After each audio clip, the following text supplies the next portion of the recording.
History often remembers the one big attempt to kill Hitler, the famous the 20th of July plot. But what many don't know is that over 40 attempts were made on his life, and a surprising number of them were orchestrated by his own generals. These were men at the very top of the military hierarchy who decided the Führer had to be stopped.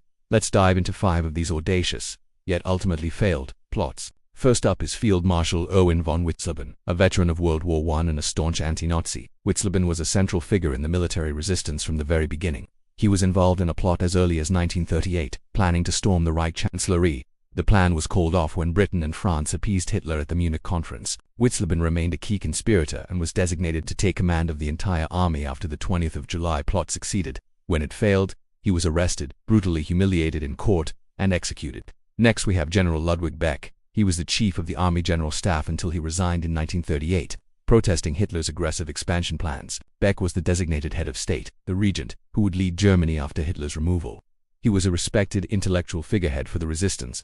On the fateful day of July 20, 1944, after learning the bomb had failed, Beck attempted to take his own life in the Bendler Block headquarters. When he only managed to wound himself, a sergeant was ordered to finish the job. Our third general is Henning von Tresckow, a brilliant staff officer on the Eastern Front. Tresckow was the strategic and moral heart of the military resistance. He famously said, "The assassination must be attempted at any cost." He masterminded several attempts. In March 1943, he and his aide planted a bomb disguised as 2 bottles of Cointreau liqueur on Hitler's plane. Incredibly, the detonator failed in the freezing temperatures of the cargo hold. After the 20th of July plot failed, Tresckow chose to end his own life on the front lines, disguising it as an act of combat.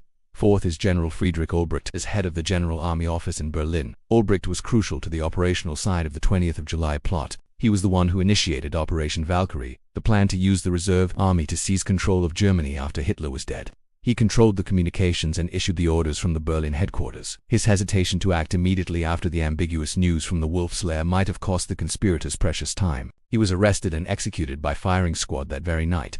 Finally, we have Field Marshal Erwin Rommel, the legendary Desert Fox.